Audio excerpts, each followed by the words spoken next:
There it is. All right, we're back for another beautiful week here in sunny San Diego, and it is sunny. We have got a great one with our seeker of truth today. We got a lot to talk about, and y'all know how I feel about authenticity, so let's do this. Let's have a good time.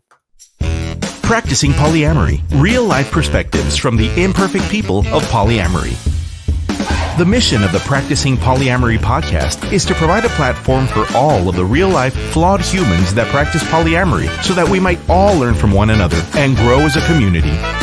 Enjoy the show. All right, here we go. Welcome, everybody, to this beautiful Monday. Before we jump in and chat with today's guest, I want to quickly remind everybody to please follow the show on your favorite social media platform where you can find us everywhere at Practicing Polya. And if you're listening on iTunes, Spotify, Stitcher, or any other podcast app, please subscribe, leave a review wherever it is that you download the pod.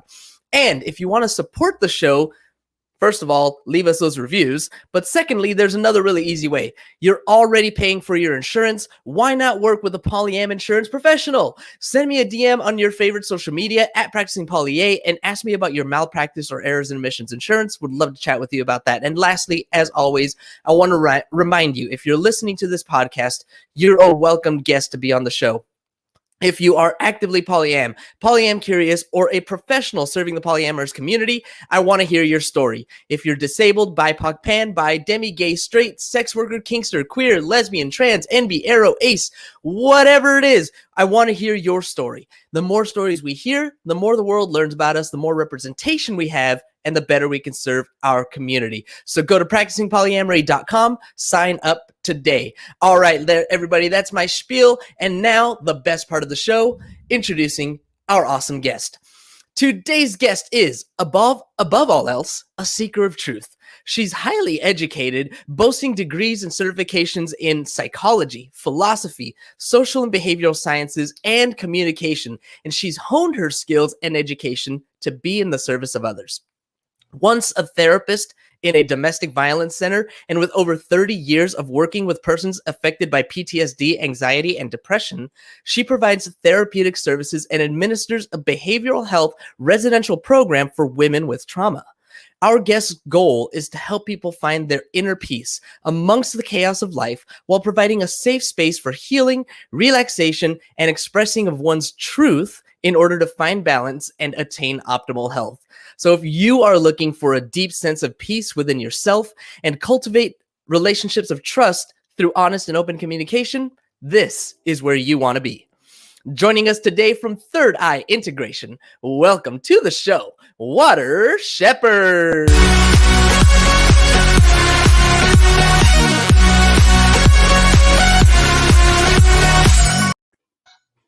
Yeah. That's awesome.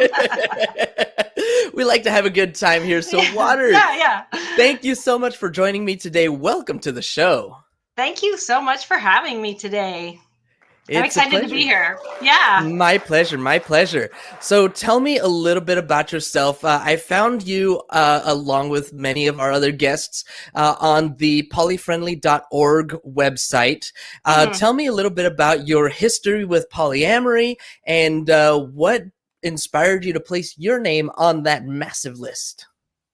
Well, there was an awakening that I had basically through a traumatic experience, which I think some other people may identify with, but I had a monogamous partner for a long time. And we had talked about opening up our partnership, and then we ended up having an agreement not to do that.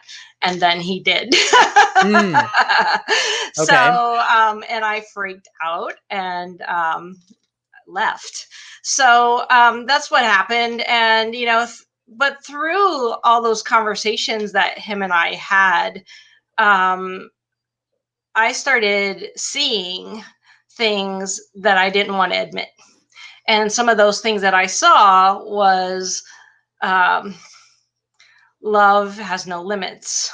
Mm-hmm. And I actually knew that from my philosophy studies.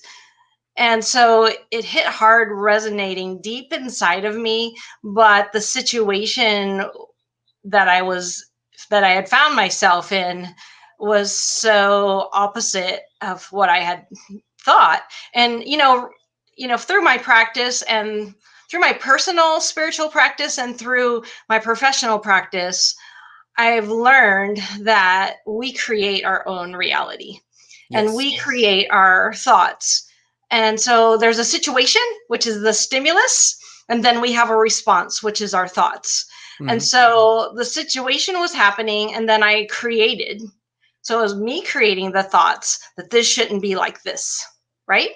And so, but there was something inside of me that said, this is truth.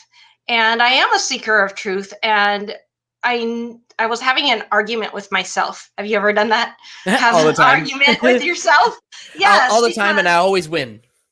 It's because it's like, I think there's something that we're groomed to believe, and that's how things ought to be, how things should be. And you should get angry at this situation, and you should, and all these shoulds were coming. But there's something in there that was saying, well, this is truth, but it was so uncomfortable that I had to leave. And in the leaving, I went down to a dark space, and I was alone.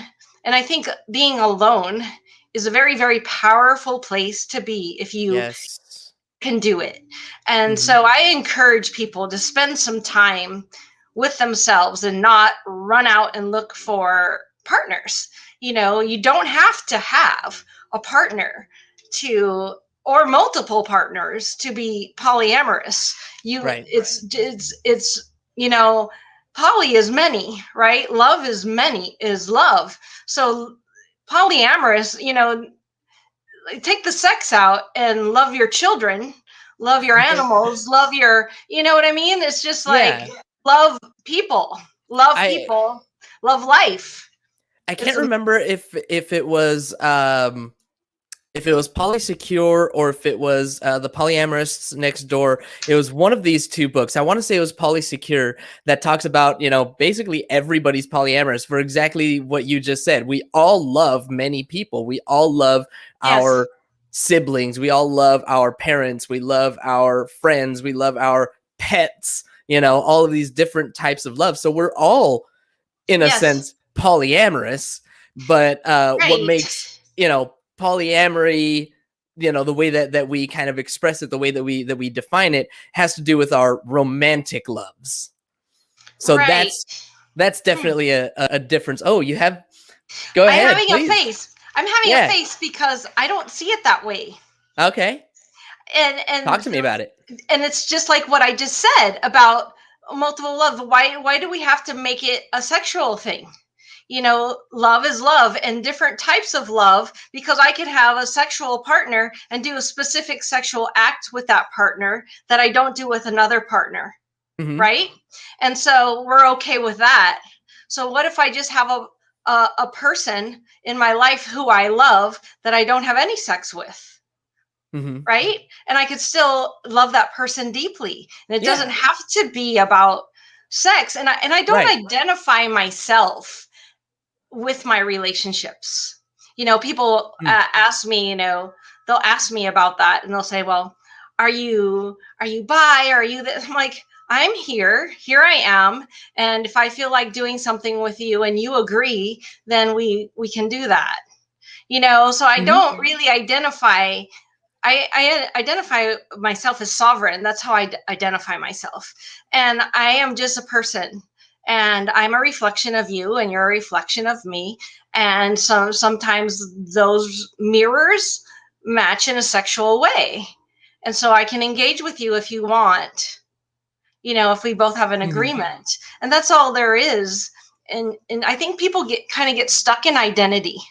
And I see this a lot in my practice. People get stuck in their identity. Like, I am gay, for example.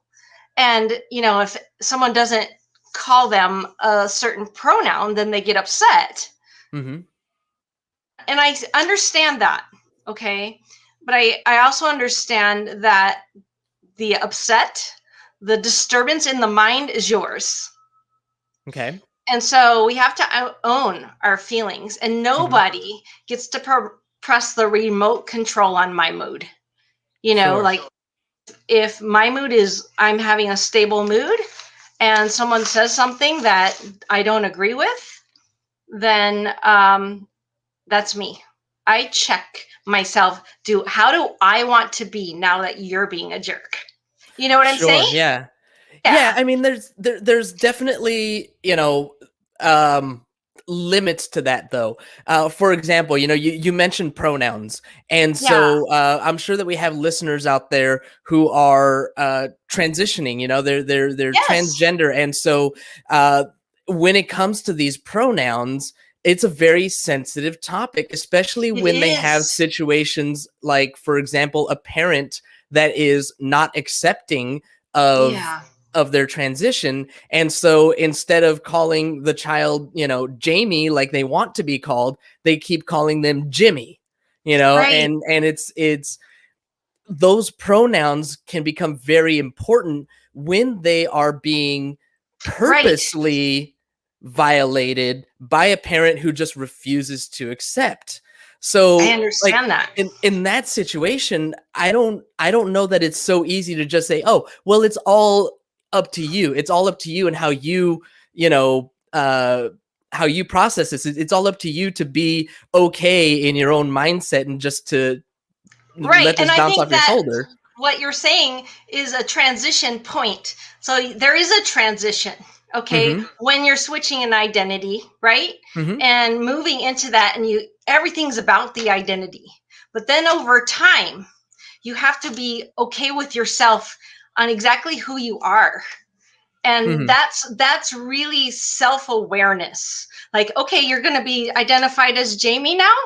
You can be that, but know who you are beyond Jamie, beyond Mm. the very core of your humanity.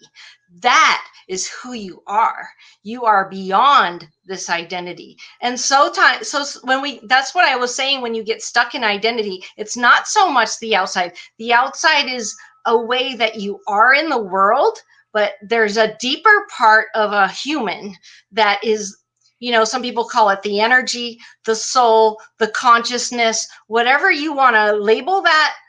And that's stripping away all those identities. So, that transition point that you were mentioning, yes, it's a very, very vital and special time in someone's life when they decide I'm going to switch my gender, Mhm. right? And then everybody has to adjust, right? And a parent, I'm a parent, and my son is a bisexual person, and he also has changed his name, the Mm. name that I gave him, right? Mhm. So, and there was an adjustment point for me. So when you have a transgender person, everyone around adjusts, Right. and it can be very difficult, especially if you have a belief system that says that's not okay. So let's say in that example that you gave, you have parents that are saying, oh no, I named you Jimmy and you're a boy, Mhm. right? And Right. so then you have this conflict within the family, and then Jamie will say, well, I am a girl now and you're going to call me that, and so now you have to adjust to me.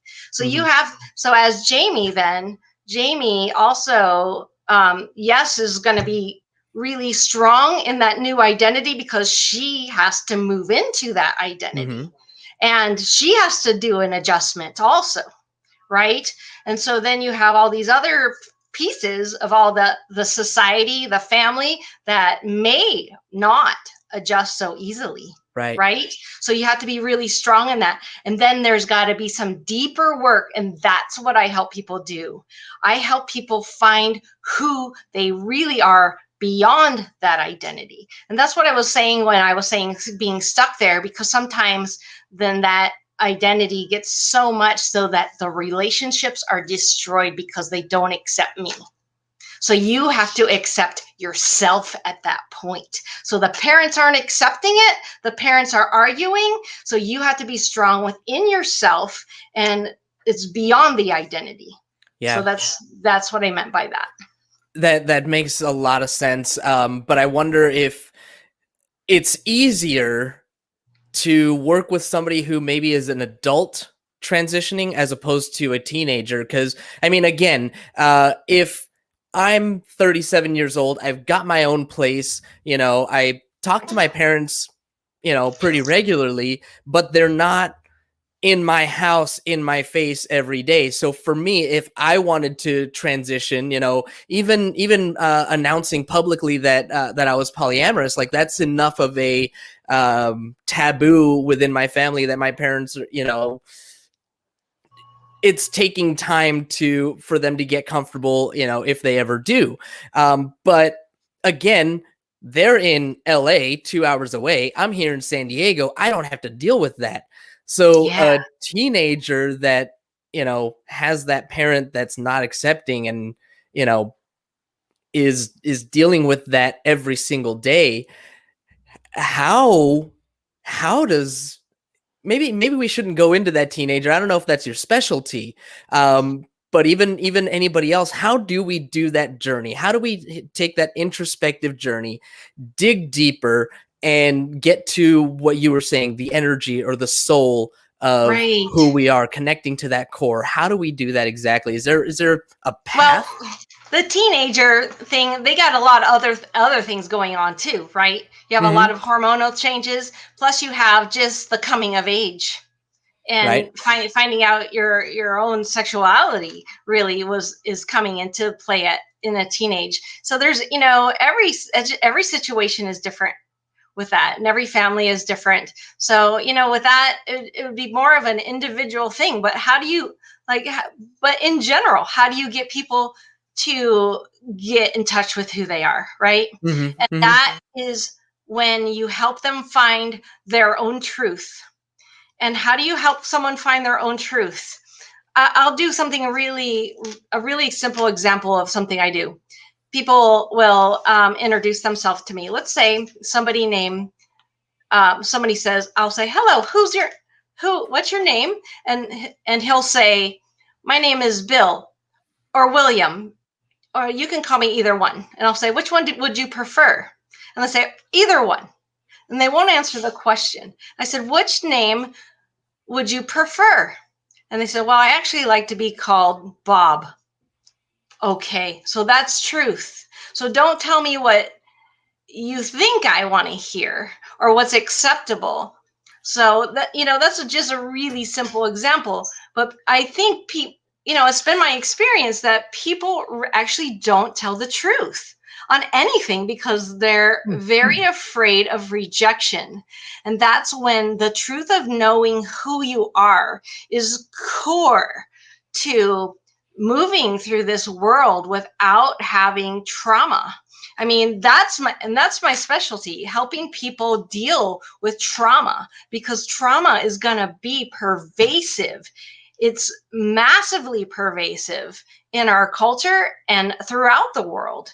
I mean, and you know what, if you and I went through the same experience, one of us could be more traumatized than the other. So Right. it's not the actual experience, it's the reaction to. And that's going to be based on your history, your family, your capacity to handle things, and if you got enough sleep the night before, right? So there's all these other things that put into play on how you can handle your trauma.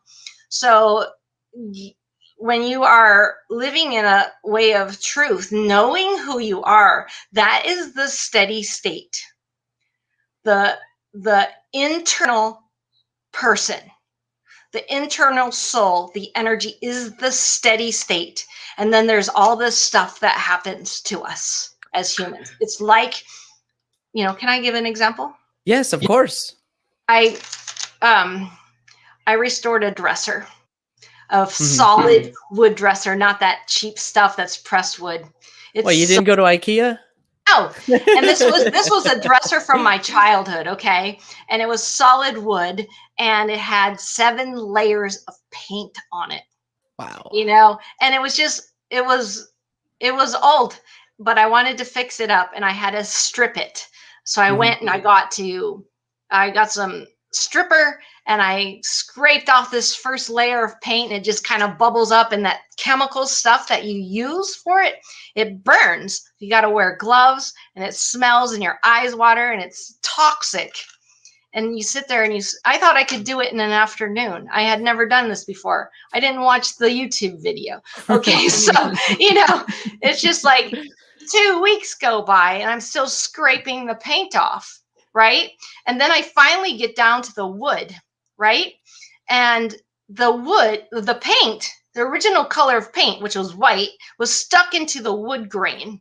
So then I had to go back to the hardware store, get a sander, sand it all out, and then the wood is dry and had all this chemical on it, and it was just messed up. And then I went and got some oil, and I put on the oil. And once I rubbed that oil on there, the beauty of that grain just rose to the surface, and I saw it. And I'm like, you know what? This dresser is just like me. It's this pure beauty of, this pure beauty and layers of life has been put on us. And when we're born, we're this innocent child, this innocent being. Mm-hmm. And we have, the parents didn't listen to us. And then you got bullied in school. And then somebody did drugs and somebody went to jail.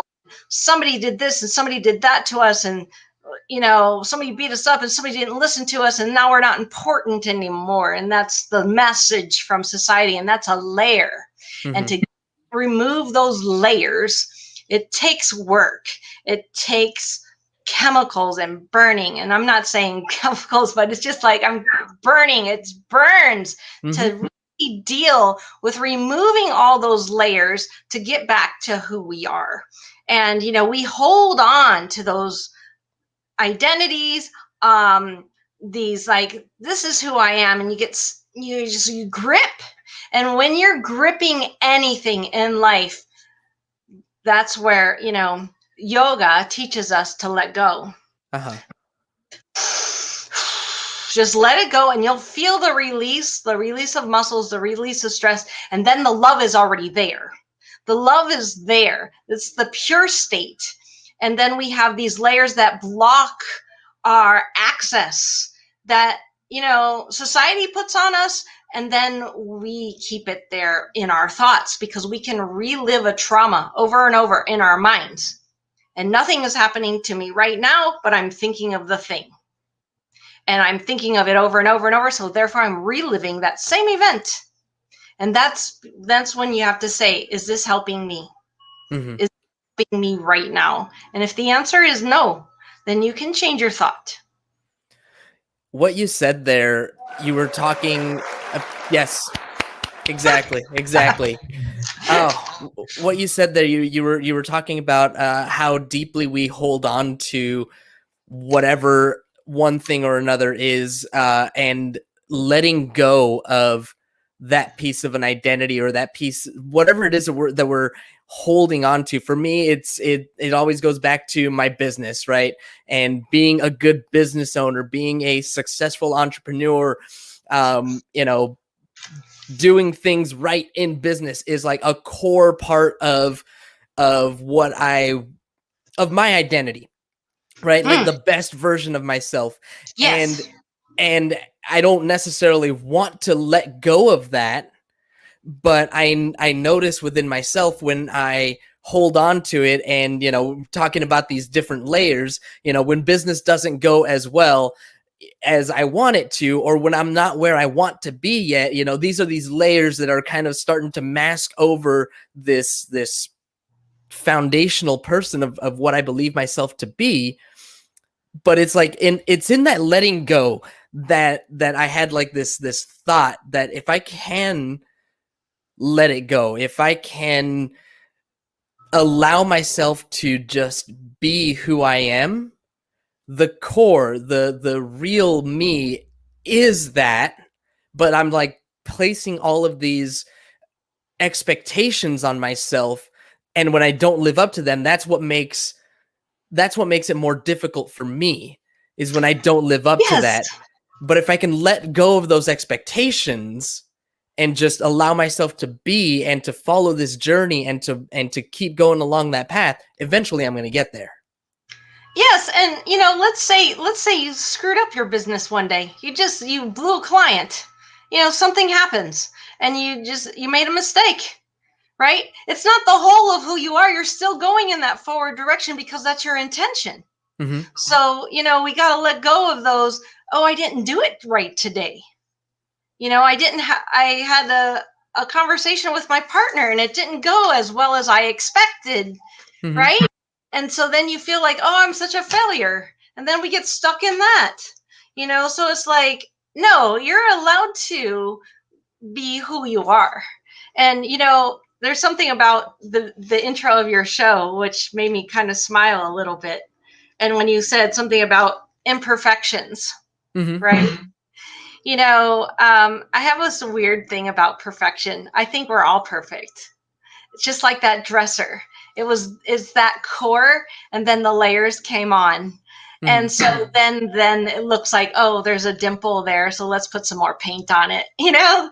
let's just try to make it a little bit better. But really, the in part of who we are is the perfection in our purity, in our pure state, with all these layers on us. So we just have to remember their layers, and that's all. And you get to make mistakes because, let's take the error out of making mistakes, because we all do it. So if we all do it, then we're all the same. And it's just like, remove those barriers to think that you're not worthy of love, because you are worthy of life. We all are worthy of love, or we wouldn't be here. We wouldn't exist. It doesn't make sense for us to exist and not experience who we are. Yeah. I like that. Um, it sounds like a little bit of a place of privilege right there to say that, because there are people that just don't ever have that opportunity to experience that love. Like, this happens in our world all the time. So, Tell but me I get more what you're about saying. that. Oh, I Tell don't me know. more Just about that. just people that are born into like the worst possible situations. Not that they're not worthy of love, because they Mm, are, but mm. so many times they don't get the opportunities to experience it, or experience it in the same ways people that are born into, I don't know. I'm just like thinking like the worst possible situations, things that I wish I would rather deny exist in our world, but some part of me knows that it does. Like Just like the starvation worst. or something like that. Yeah, and even worse than that, like starvation and stuff like Or mayhem. exploitation. Yeah. Mm-hmm. Exploitation is There's like yeah, that kind of stuff exists in our world, and sure it. does.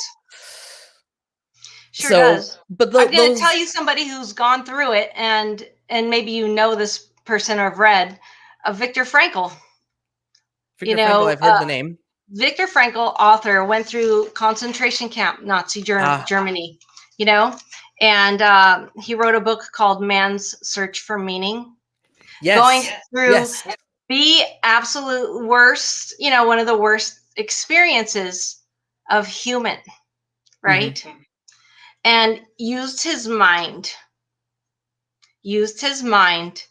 to find meaning and love for himself while going through that.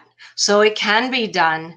But what you were saying, the environment, because I've been in a shitty environment.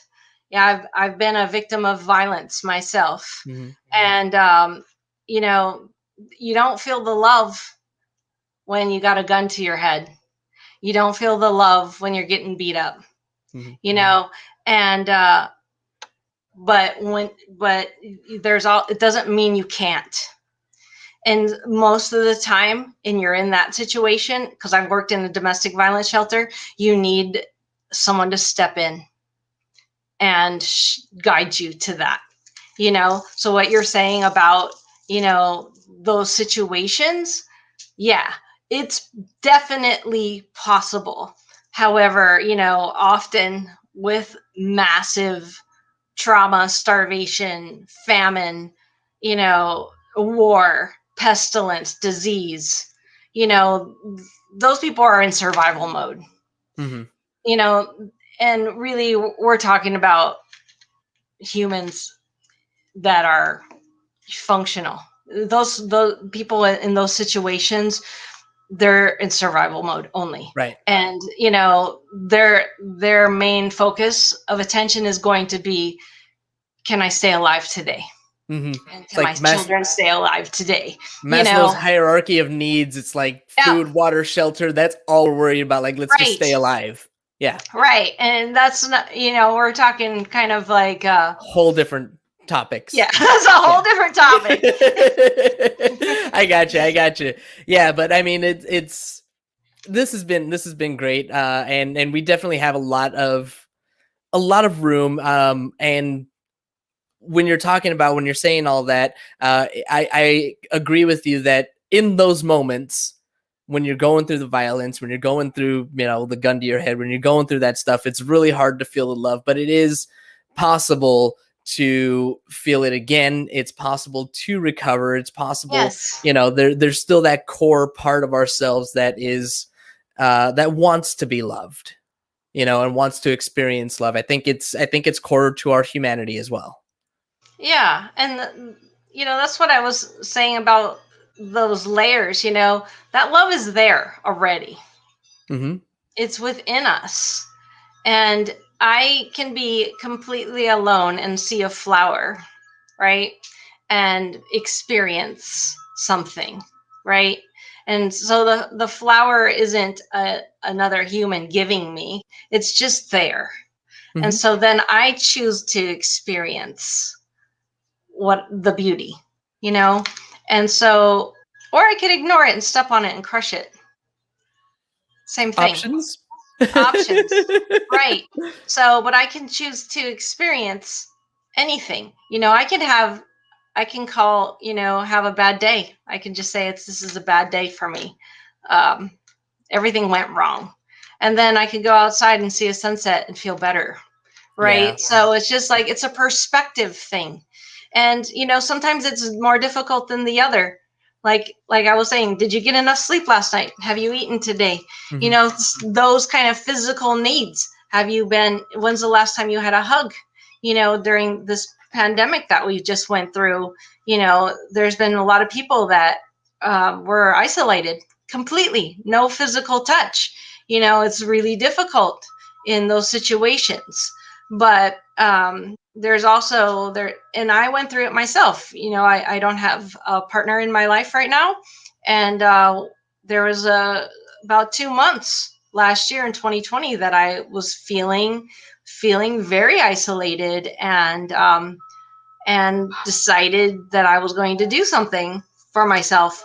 You know, and I started doing some artwork that I had been putting off because I never had time. Mm-hmm. So, you know, and then all of a sudden I started feeling my fulfillment, but my situation really didn't change.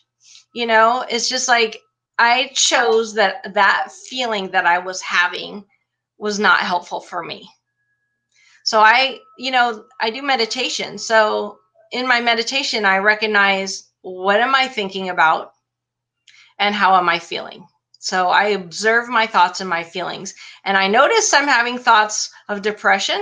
I'm having thoughts of isolation. This isn't good for me, blah, blah, blah. And I'm like, this is not helpful. My situation cannot change right now. So what can I do? I can change. And so then I decided, what can I do differently? How can I find fulfillment within myself? And then there it was. Oh, look at this. Let's do some art. Nice. Yeah. Nice. So it's just, you Kind of have goes to back be to, yes, self-awareness and, you know, loving yourself. Yeah, I was gonna say it goes back to what you were saying early on in our conversation, just having that comfort of being by yourself, and basically the learning these skills to self-regulate. Yes, self-regulation is a good So term.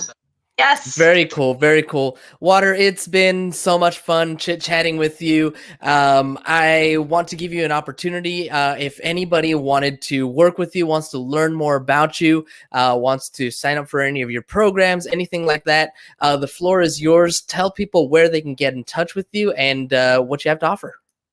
Well, great. Right now, I'm doing a lot of work with some mental health facilities here in Phoenix, Arizona. I work with, I contract directly with mental health facilities to work with their clients. I also see individuals that's been on hold a lot just because of the pandemic. However, I am doing some virtual sessions.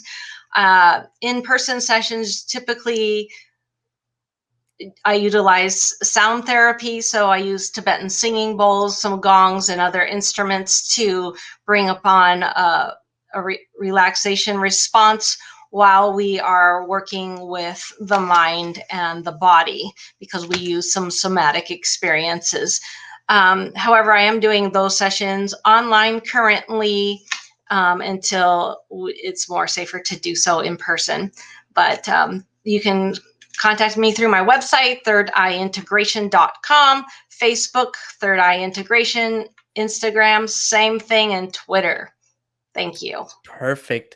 Thank you so much, Water. Again, it's been a blast. It's been an honor. I love the back and forth that we had today. Really appreciate you taking some time to hang out with me and give me some insight. Well, you're welcome, and thank you for inviting me. All right. And thank you, as always, to our live audience for tuning in today. As a reminder, when we're live, you get no commercial interruptions. The same cannot be said for those podcast downloads. Keep downloading them, though, because I get a penny every time you do.